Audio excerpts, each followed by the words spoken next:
Hello, everybody. Welcome to the Corrupted Sports Show, the first episode in this kind of just podcast, sports talk show kind of concept that I'm going to be doing week to week. Basically, what this is going to be is just me talking about things that interest me in the sports world as it happens. And it's also an easy way for me to post something every single week so that I'm actually posting stuff on YouTube rather than just working on a video, then school comes up and then something else comes up and then I post it like 5 months later, etc., etc. This is basically an easy way, very lowly edited. I might have like a graphic here, a statistic there, little things here and there, and cut out, ums and ohs and things like that. But basically, that's what this show is, all right? I'm just going over my favorite sports topics or games or specific players that are in the spotlight to me right now. Basically, I'm just talking about what I want to talk about. And it's going to be going over every single sport. I will not lie right now. This is going to be an NFL, NBA, college football, and basketball type of show. I'm going to be talking about that almost every single week, specifically NFL and basketball. I'm going to be talking about those two things every single week. I will try to talk about the MLB as it happens, but I'm not the biggest MLB fan, meaning that I just got into it. I'm still getting into the swing of things for MLB. I will be talking about the Olympics every single time that happens. So the Winter Olympics, the Summer Olympics, I will be talking about that heavily in every single week, probably like a month before it starts to like until it ends. I'm a huge Olympics guy. And then other things that interest me, like maybe the FIFA World Cup, I might try to get into that this year. I'm not a big soccer guy. I'm not a big NHL guy. So hockey, and then other sports like that as well. But yeah, basically just sports that interests me. You can probably guarantee NFL and basketball will be here every single episode. Besides this episode, because it's just going to be football. And that's what we're going to start with. College football. All right, we have our bracket. At the 12th seed is James Madison University, and the 11th seed is Tulane. We'll talk about the auto bids in a second. The 10th seed is Miami. Then we go to Oklahoma at 9. Then Alabama, or my apologies, we go to Alabama at 9. Then Oklahoma at 8. Then we have Texas A&M at 7. Ole Miss at 6. And, of course, Oregon at 5. Fourth will be Texas Tech. Third is Georgia. Second is Ohio State. And then the only undefeated team left, which is going to be Indiana. First off, I have to talk about the Indiana versus Ohio State Big Ten championship game. That was just an amazing game to watch. Yes, it wasn't like the most exciting game. I wouldn't say like a 5 out of 5 star rating. I definitely wouldn't say that. But however, I would say it was a very entertaining game from start to finish. It was close. The tension was high. You were just waiting for the next big defensive play to be made. And then after, the first, I want to say like first half struggles, you really, got to see Fernando Mendoza really pop off and show why he's debatably the best quarterback going into 2026 NFL draft. But yeah, that game was fun. Very intriguing to see like Texas Tech and Georgia blow out their opponents. Their defenses are really, really good. Oh my goodness. Especially Texas Tech. I was very surprised at their pass rush, which is led by David Bailey, of course, who's going to be a first-round selection in 2026. So they have a very interesting, both of those teams are going to have really great seasons to watch. The same thing with Ohio State. They lost, but it was a close game. And if there is a rematch, which we're all praying there is a rematch between Ohio State and Indiana, Ohio State can win that game pretty easily. Not pretty easily, but like it's a pretty easy scenario to imagine that Ohio State wins that game. So that is the top 12 who made the playoffs. The teams that are left out: Notre Dame, Texas, Vanderbilt. How the format works, I agree with who is in and who is out. Although there are still some questions about Alabama being ranked 9th, while BYU got wiped away for losing their conference championship. But, they were not going to make it in anyways because they lost and the other two Group of 5 conference winners won. Vanderbilt, I probably would want to see a little bit more leeway, just how far they dropped after losing to Texas. I mean, they only have 2 losses against 2 really good SEC teams. However, maybe, it's tough. It's really tough to say Vanderbilt deserves to be in over any of the teams that made it, according to the format. And then, of course, you got Texas, who 3 losses. I think if you have 3 losses, that should already be like, oh, you're done. You're out. You're not going to get in. Because truly we want the best of the best in. But this is where we get to the problem of the college football playoff. The auto bids might have been a mistake, and it's really annoying because I'm somebody that wants... I did grow up on the NFL for sure, right? And I did kind of grow up in like the sense of like, oh yeah, they just the top 2 teams at the end of the college football year vote, who's been voted by the committee just goes in. But for the most part, I really like the, oh, you win your division, you're in. You didn't win your division, but you're in the next 2 teams up. You go to the wild card. Like, I grew up on that. And to be fair, the NFL is a lot more balanced, and that does not work all the time in college football. You know, obviously BYU was 11-1. They shouldn't be in the playoffs over a 10-2 Georgia team, for example, because Georgia and the SEC is better. And that's just a random example, by the way, also. But it gets really annoying when you have teams like Tulane and James Madison make it in, when you have like even Cinderella stories within the Power 5 or Power 4 landscape in Vanderbilt and in BYU and just those teams were like, yeah, they probably should be in, as they're better teams. Like if we put James Madison up against Vanderbilt or put Tulane up against Vanderbilt or Notre Dame, they're losing those games. So I guess that's very annoying to look at it in that aspect.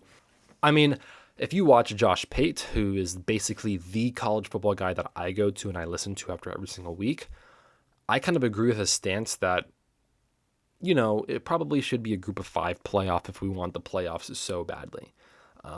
Heck, I've even like thought about maybe, bowl games and conference championships used to actually mean so much. Now it doesn't anymore. You know, maybe we should go back to a more traditional, you know, maybe the best way to progress forward is to go backwards. And I know that like a lot of people will disagree with that. I mean, the national championship is the biggest spectacle and is like the thing that they want to do to win. But, you know, at the end of the day, like bowl games and making the postseason used to be such a big, respectful thing, and now it's not. And I think that is missing from college football. I think that, you know, the only, like, the Pop-Tart Bowl is very liked, of course, but let's be completely honest, besides that bowl game, like, nobody really cares about anything else. And I think it does mean something to play those games. But now it doesn't really mean anything to play those games. And it's very annoying when that happens because now you have 12 teams in the past before NIL. That wouldn't have been worked at all. But now it's a little bit more balanced, of course, so any one of those teams can win. I mean, we saw Ohio State, who in a regular year would not be in the Final Four last year. They would not be in the top 4 to make it the college football playoff before the expansion, right? But they won the national championship anyways, right? So I do agree that expansion should have happened. I agree with that. But now I'm looking towards, you know, oh, okay, like now we have teams that probably don't deserve to make it in. It's really funny, though, because every single year we talk about it and we're like, oh, we're going to change this, change that, change this, change that. Let's just make it the top 12 best teams. Let's just make it the top 12 best teams. I just think that's more simple. I think auto bids doesn't really make sense in college football, especially because there's a lot of conferences that, you know, like maybe the ACC is really bad one year and their team doesn't really deserve to make it in over... You know, like, I don't know. This also used to be a lot better without realignment. Before realignment, there was actually 5 really fun, really good conferences where you're like, that team could come out of nowhere and actually compete for a championship in the Pac-12, in the Big 10, in the Big 12. You know, of course, yes, the SEC and the Big 10 kind of ran things for a while.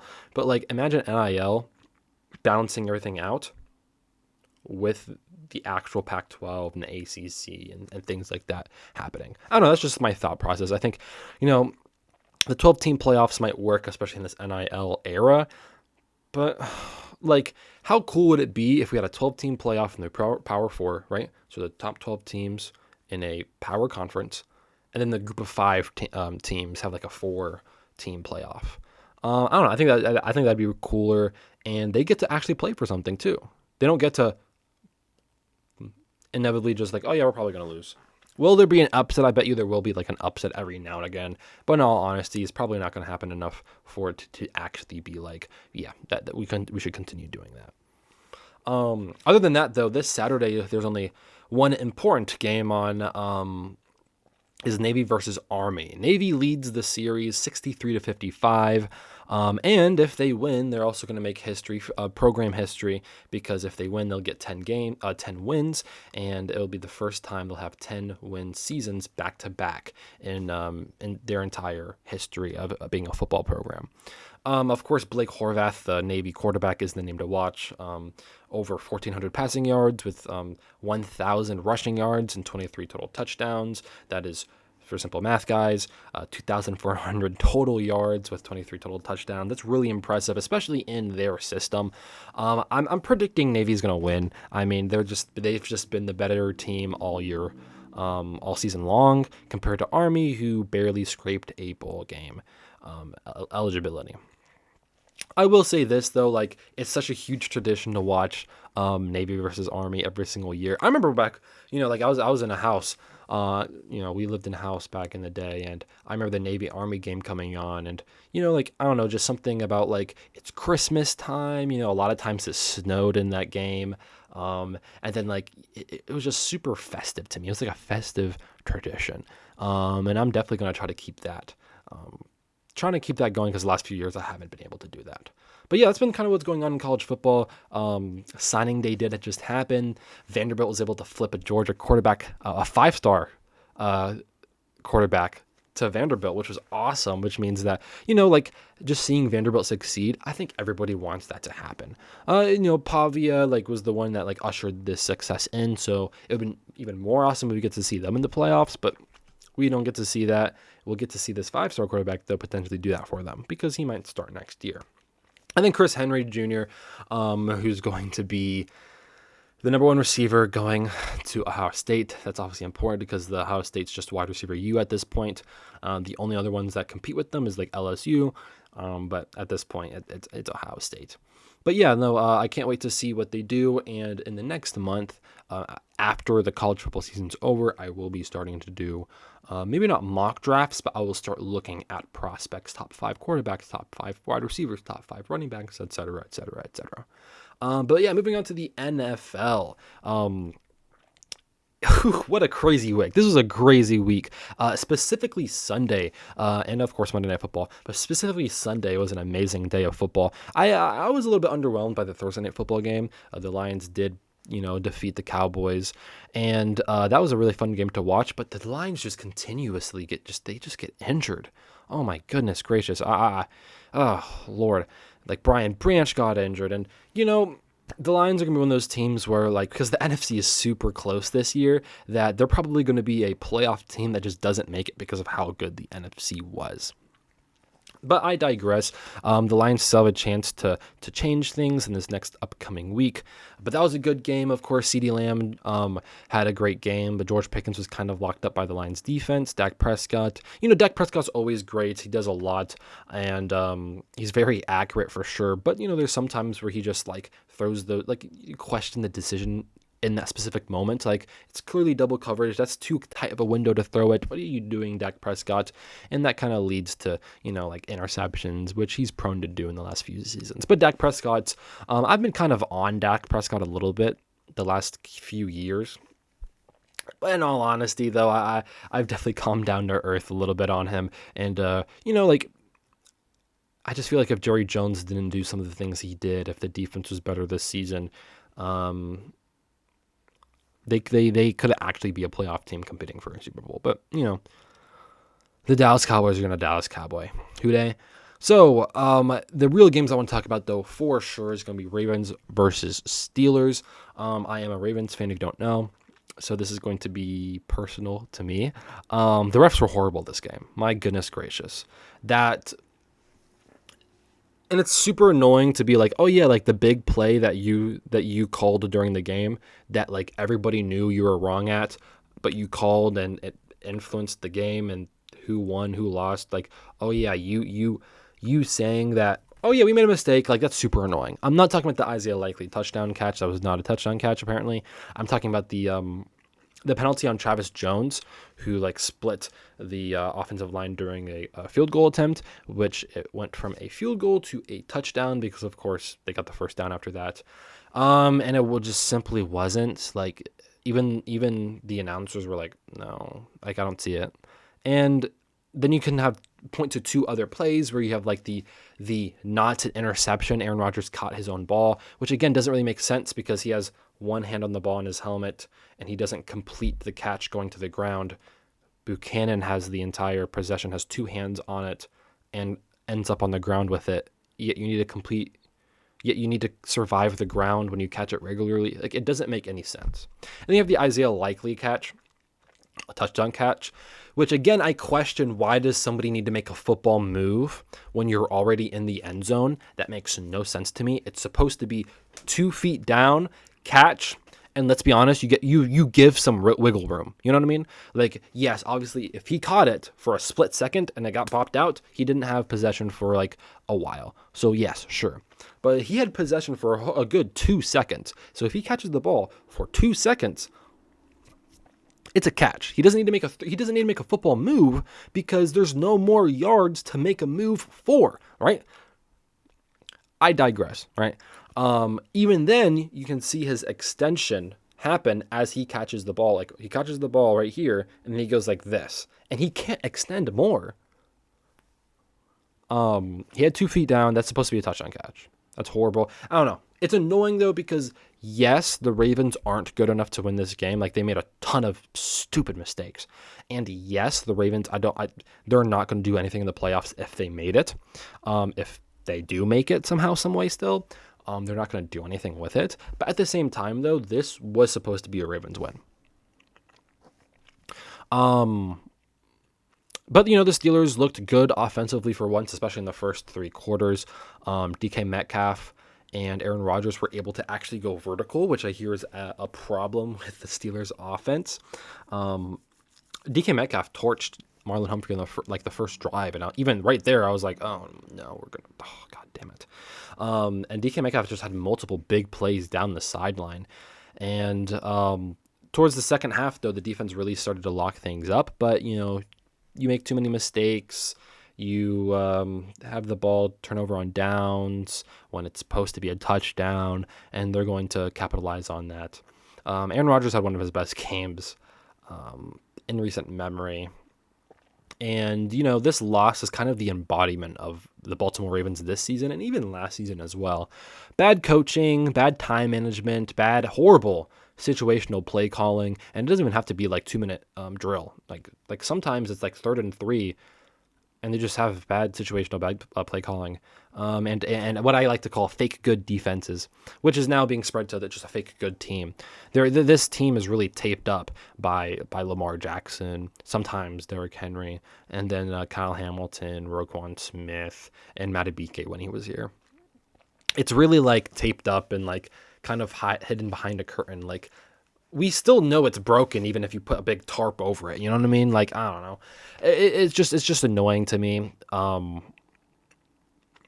coaches are not putting players where they're supposed to be. Like, Mike Green's not been in his natural position all year long, or at least he's not been able to do what he's good at all season long. Of course, you have to, like, the pass rush, and this is a little bit of a roster construction issue, I guess, as well. But the pass rush, I felt like, hasn't been good for like a while. They don't show up in the playoffs. They don't show up when it matters most. And they can't get any pressure unless their name is, well, this season, Mike Green's been doing a little bit. But in the past, they can't get pressure to the quarterback unless your name's Kyle Van Noy or Madubuike. This year, it's not Kyle Van Noy either. Really, Kyle Hamilton has been the guy on the defense.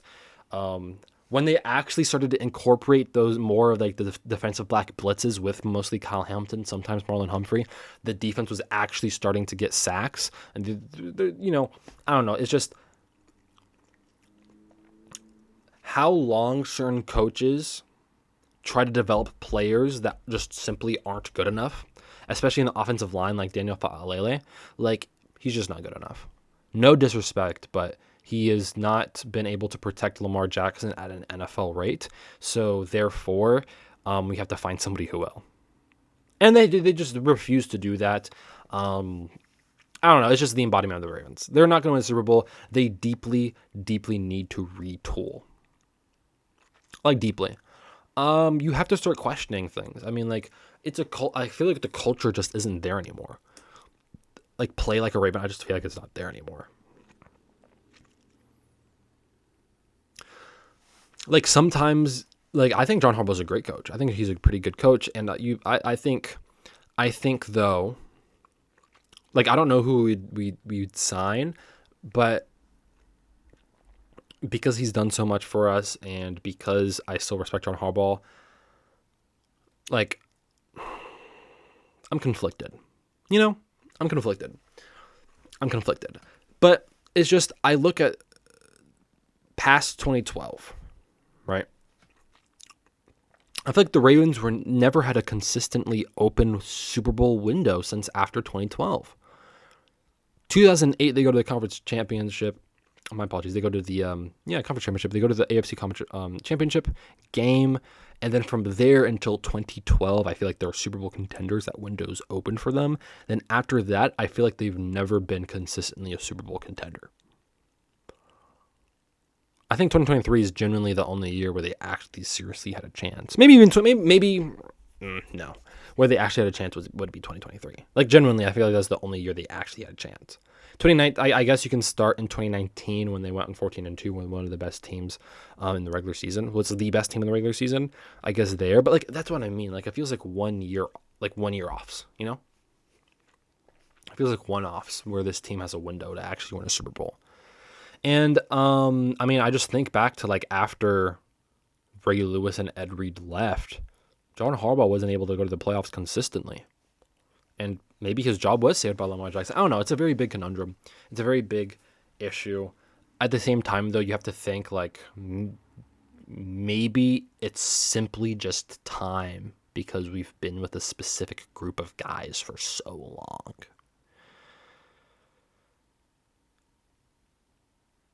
Yeah. And we need to do this quickly. Like, we need to re-sign Lamar Jackson and then retool for the next couple of seasons, I think, and then actually have like another few year window. And perhaps it's time to have a new coach when that happens. I don't know, I don't know though. You know, I don't know, because this simply could just be a bad year in the grand scheme of things. All right, it could just simply be a bad year in the grand scheme of things, right? This could be like 2023, we were great. 2024, we had some problems, so maybe repeated the same mistakes. 2025 was just really bad, and then 2026, we just get back on track. It could just be like that. Sometimes it happens in NFL history. You never know. I'm going to move on, though, before I get myself mad. Jaguars versus Colts. My goodness gracious. The Jaguars look good. Their defense has really improved a lot. I've always been a fan of Aloakun, and of course Josh Hines Allen has been really good this year. I mean, he has 7 sacks and over 20 quarterback hits. He's the pass rusher on that team. I know Armstead also has some also contributes to that as well. But I think Jacoby Myers, that trade really helped their offense a lot. And then ETN as well. The offensive line has improved a lot. They're allowing a lot more time for Trevor Lawrence to pass the ball. And then, of course, you have Travis Etienne as well, who, like, wider holes for him to actually, like, use. But simply than that, like, it's very simple because Etienne just looks like how he did in 2023, you know? Or was it 2022 when he broke out? It doesn't matter. He looked like he did a few years ago, you know? Like, you see him hit the hole, right? And he has one man to beat. He does a little juke or hesitation, and then he's gone again. Like, he's been doing that all season long, and, you know, he's back to what he was supposed to be. I think Travis Etienne, Jacoby Myers has contributed a lot to that team. I think it's a lot of the defense as well. But, you know, they're in position to win the AFC South, which I never thought was going to happen. I generally didn't. For the Colts, oh lordy, injuries. Sauce Gardner's out for the year. Now you have Daniel Jones out for the year. And this is just a horrible time because, like, genuinely the team looked like Super Bowl contenders like all year until that happened. Maybe Daniel Jones started to regress and go back down to earth a little bit. But at the same time, though, Daniel Jones did not look like how he did with the Giants this season.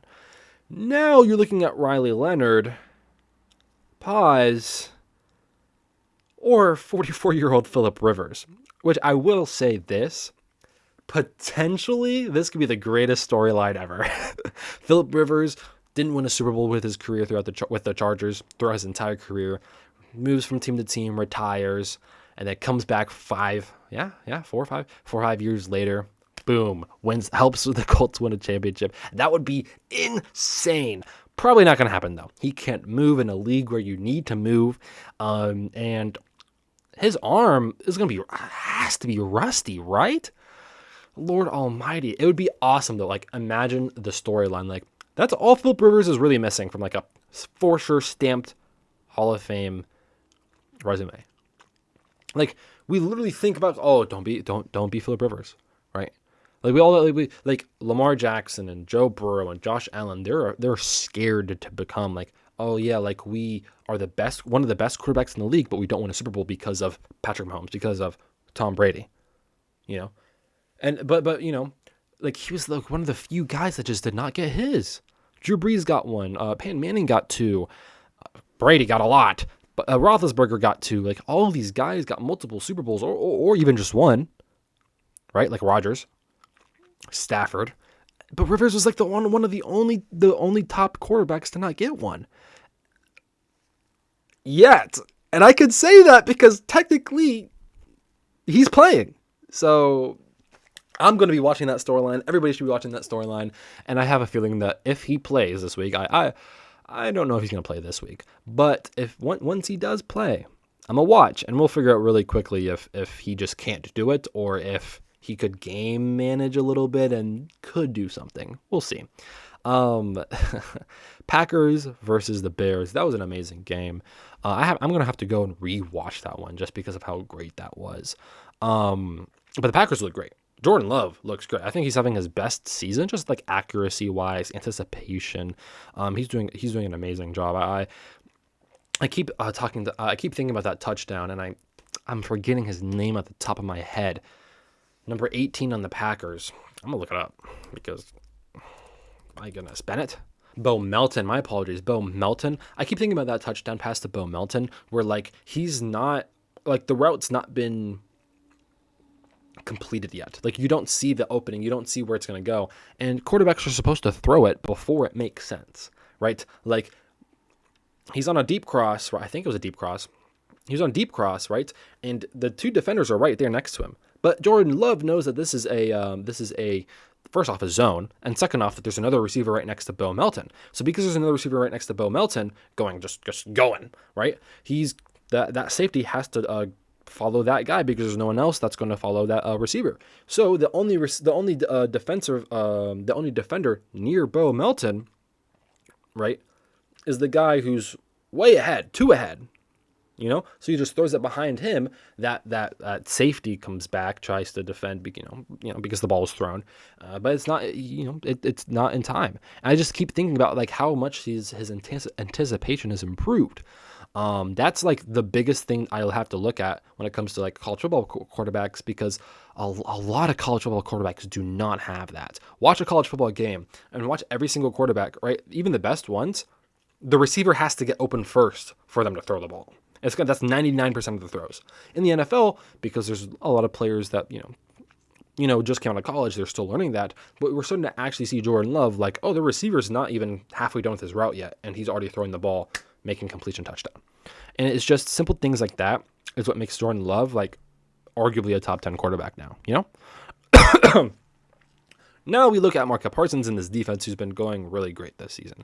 Micah Parsons, of course, is, if Myles Garrett didn't exist, Defensive Player of the Year pretty easily as well.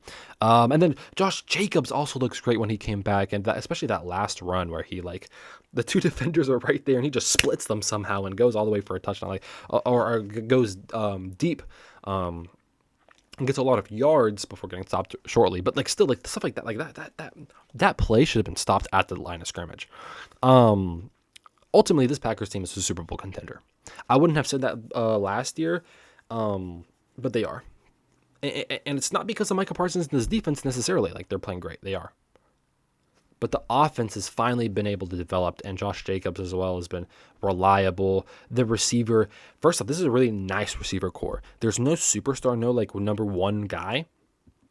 But there's a lot of mini guys that step up when they need to. Christian Watson this week, Reed next week, Dobbs next week. All right. There's always somebody stepping up, and they're all playing well in their role. The Packers are Super Bowl contenders. I can't wait to see what they do in the playoffs. Tough loss for the Bears. They have some questionable play calling, especially at the end there. I feel like you've been running that like bootleg play action type of pass every single like throughout the entire game, and the Packers were able to adjust to that. I mean, they read that perfectly. Why not just run it with Kyle Monungai or Jordan Love or DeAndre Swift? I mean, they've had a really good season all year long. That running back duo is really good for them. You know, kind of Monungai like likes the contact, and Swift is Swift. Hence the name.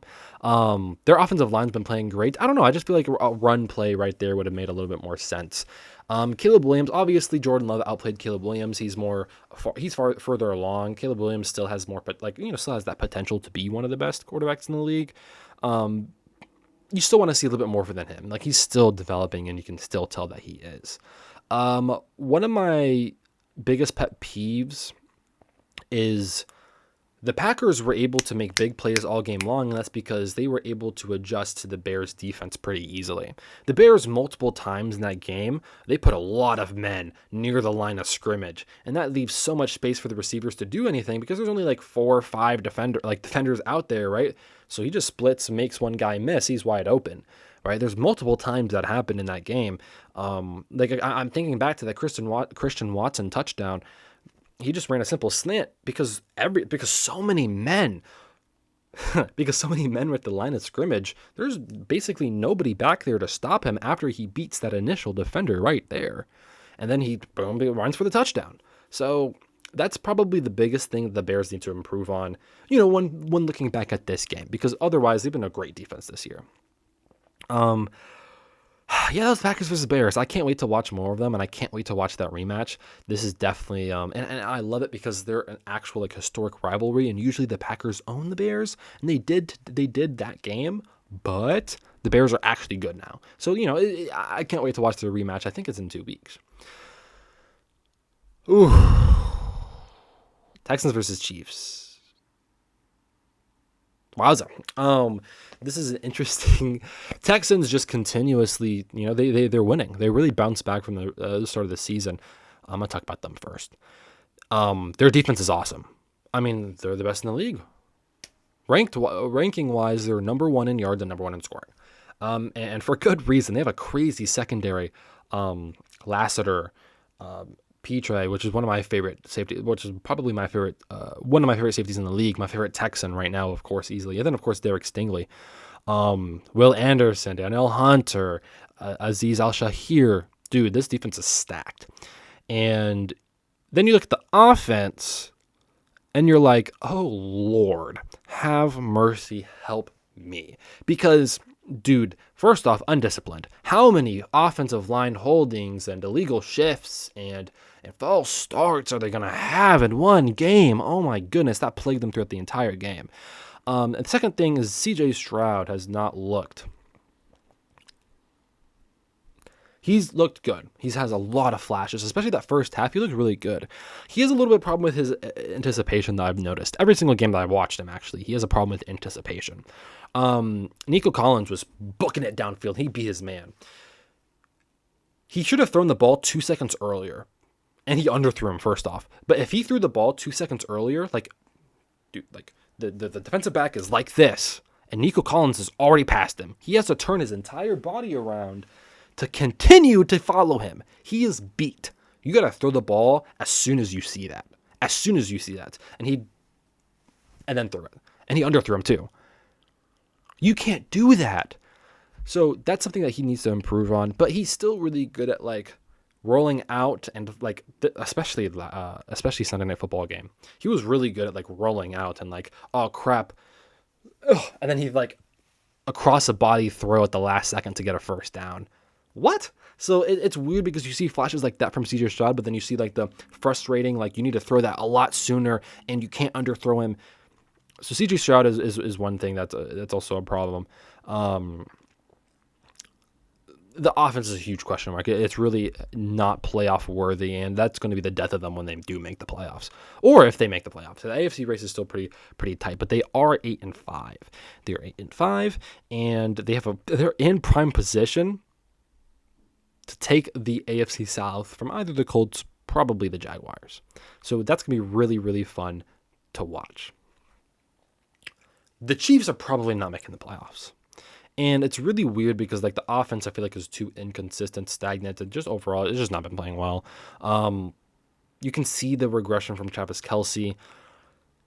These Noah Gray drops. Oh my lordy. It's just really bad. They are dropping the ball a lot more, like Xavier Worthy, Rashee Rice, Kareem Hunt. Every single player, every single receiver on that team had a drop. And some of the running backs did too. It's really bad. That's really bad. You also get to see like Mahomes, he always throws risky. He always throws into double coverage, but his touch is so great that he puts it in the exact spot that you need to, even during even during double coverage. And the last few years he has been able to do that, right? Especially this season. I mean, this is his least. He has the lowest completion rate out of any single season, and it doesn't matter whether that's an accuracy thing or it's a receivers dropping because the receivers are dropping the ball really badly. But still, like he's having one of his worst years statistically, and just like when you watch him play, some decisions are like, oh my goodness. And again, the Texans defense did a really good job just pressuring him.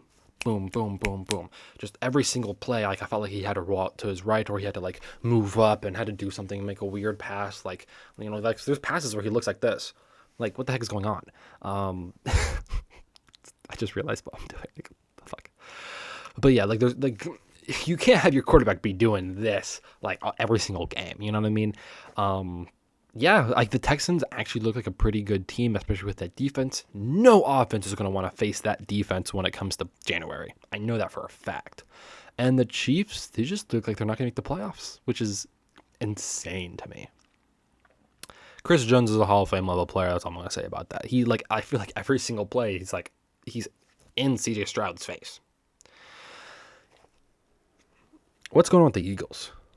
I don't know. I don't know. They're just. It's weird because you throw the ball a lot to AJ Brown. The Jalen Hurts plays worse. Jalen Hurts, 5 turnovers is just not acceptable. Yeah, not acceptable.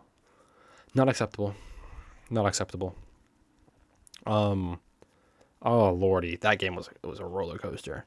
And then you have the Chargers, who didn't even look that good in that game either. Justin Herbert didn't look good. They didn't look good, but they still won because it was just a slugfest, and they were able to make the less mistakes than the Eagles were. Yeah. Wowza. Okay. So, what is the updated playoff picture after that? Well, when we look at the first round, when we look at the AFC, the first seed is going to be the Denver Broncos, which is well deserved. Bo Nix, that defense, oh my God, has been playing really, really well. Then you have the second seed, which is the New England Patriots. Oh my goodness, what am I saying right now? Drake May is Drake May, and they're looking great as well. The Jaguars are the third seed, and then the Pittsburgh Steelers are the fourth seed. And do I recall, I'm pretty sure that this is the exact same 4 division winners in 2015. If I am not being crazy, I believe it is. Or is it the Bengals? It was the Bengals and the Steelers in the playoffs. So we're switching out the Buffalo Bills with that, but still. You got the fifth seed, which is the Los Angeles Chargers, who... They still have a good defense. Justin Herbert is still an elite quarterback despite what happened last game. They still have great weapons in McConkey, Johnston, et cetera, et cetera. The Buffalo Bills are starting to pick it back up, but I'm still questioning a little bit. Josh Allen's kind of had when I watched him play this year, I feel like he's having kind of his worst season in a little bit. He's still playing amazingly, especially his quarterback, just scramble ability. He's still playing amazing, but I feel like he's making some more boneheaded decisions and getting picked off a little bit more this season than in the past. But I don't know. I don't know if maybe I'm just watching the wrong time, the games at the exact wrong time. I'm just watching them. Then you have the Houston Texans, who are right now the 7th seed. Of course, the Colts can really take that spot. I think they're going with a rematch. So if the Colts beat them in that rematch, then they'll be able to take that spot back. But last week, the Texans were able to beat the Colts, so that's huge. And we'll see what happens in the AFC North, because that 4th seed, which is the AFC North division winner, is between the Steelers and the Ravens and potentially the Bengals. Oh my, I don't even know what I'm saying anymore. That's probably the biggest thing to look at for me, mostly because I just have a feeling that the Colts will probably trickle down with the quarterback injuries, and unless Kansas City just wins out, which I guess they could do, it's not looking hot for anybody else. And it's really between the Ravens and the Steelers for the AFC North. I don't think the Steelers will make it. I don't think the Ravens will make it, because the Ravens have a tougher schedule. They have to face the Packers and the Patriots in the next 3 weeks, as well as facing the Bengals, who just beat them with a Joe Burrow. And then they have to face the Steelers again for the last game. So it's like it's a really good chance they lose all those games, in all honesty. So, and the Steelers have a slightly easier schedule as well. I don't know. Yeah, that's really interesting. Of course, the 7th seed between the Texans, the Colts, and of course the Jaguars, because technically they're still fighting for that division. And then maybe the Kansas City Chiefs. And if we're putting the Kansas City Chiefs and the Baltimore Ravens in there, I guess we have to put the Miami Dolphins, because they are 6-7. Devon Achane's been killing it this year. I guess I don't see it. Go to the NFC, which is even crazier, right? The 7th seed, the last team to make the playoffs, has 9 wins, and they're 9-4 with 4 games remaining. Guys, if everybody wins out, which is impossible, but in theory, let's say like everybody stays what they're at, the Chicago Bears would be 13-4. Which, of course, is impossible, because they have to play the Packers again. They have to play But still, that'd be crazy, right? We're looking at a real possibility that if you don't have 12 wins, you're not in the playoffs, which is really, really insane. Or you're in the NFC South. But I digress. The 1st seed is going to be the Los Angeles Rams, who have been looking great this year. Matthew Stafford looks like an MVP candidate. He's probably my favorite so far this year. Devontae Adams, Puka Nacua has been a great receiver duo. Kyron Williams, their defense has been good, et cetera, et cetera. The Packers are the 2nd seed. I'm loving their defense, and I feel like they're finally catching fire. The Eagles are the 3rd seed, but they're looking rough. Same thing with the Tampa Bay Buccaneers, which that's going to be very interesting to watch, because the Buccaneers, who are in the 4th seed, they're going to be competing with the Carolina Panthers, who are also tied with them at 7-6. I just believe they have a tiebreaker. I think it's either head-to-head or it's like the conference record. But there's a real possibility that the Panthers are in the playoffs. If the Eagles continue to collapse, the Cowboys technically still have a chance to get in. Technically, they still have a chance to make the playoffs as a wild card spot if everybody else collapses. It's not looking hot for them. The Seattle Seahawks are the 5th seed, tied with the Rams, who are the 1st seed. So it's and then you have the 49ers, who are the 6th seed at 9-4. The AFC West, or the NFC West, is, oh my lord. And then, of course, I mentioned before, the Bears are the 7th seed at 9-4. The Detroit Lions are right behind them at 8-5. And technically, the Panthers are behind them at 7-6. So, like, the Panthers, the Buccaneers, and the Lions are kind of fighting for, 1, their division, and 2, that 7th wildcard spot. That 7th seed wildcard spot.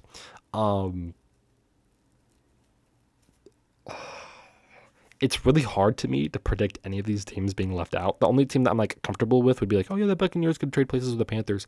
But dude, I love the Bears offensive line, the running back duo. But the Lions have so many injuries. I actually think that it might stay like this. This playoff picture right now, I'm going to put up a graphic as well. But I think that the playoff picture might stay like this towards the end of the year if I had to predict. I don't want to predict. My goodness gracious. Other than that, though, we are going to be doing predictions. So every single week, I will be doing predictions on this show.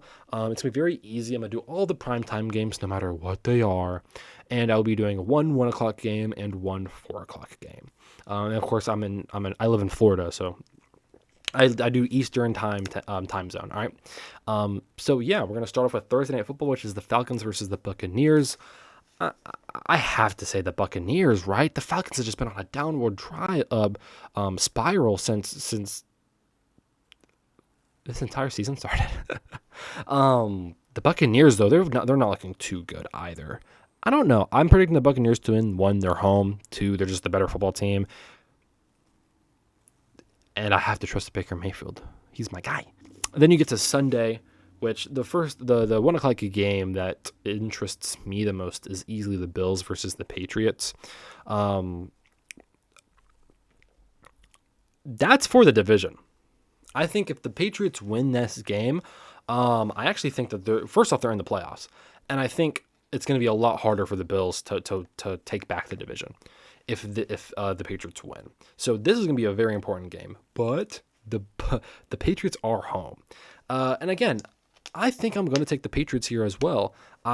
First off, they're home. Drake May has been playing amazing this season. Stephon Diggs is finally back. Stephon Diggs revenge game. Oh my lord.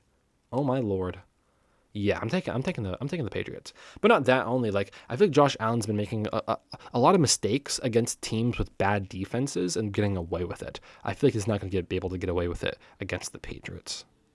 Although again, Josh Allen's one of the best players, so I don't know. I just feel like the last few weeks he's been making some really questionable throws, especially into double coverage and like where were you throwing it to, et cetera, et cetera. And again, I might be like literally watching like just the lowlights of him. Like I turned to the Bills game and I'm like, oh yeah, there's a bad pass with Josh Allen, and then the red zone shows me the next game. So I just might have very, very bad luck when it comes to watching Josh Allen. I'm a Ravens fan, so I do. But I just feel like he can't make a lot of mistakes against the Patriots, and he probably will make one or two. The 4 o'clock game, I'm going to talk about both. The Packers versus the Broncos, that's going to be a huge, right? First off, the Packers are trying to get that first seed, so and try to keep the NFC North, so they're going to be playing a lot. This is a really good chance to see two Super Bowl contending teams play out each other. First off, Jordan Love versus Bo Nix, that interests me. I think Jordan Love is the better player, but still. The only problem is that the Broncos are home and they're undefeated at home. Bo Nix, this defense, oh my goodness gracious. Pat Surtain, Benito, et cetera, et cetera, et cetera. This defense is amazing, and Super Bowl contention-wise. I have to predict, the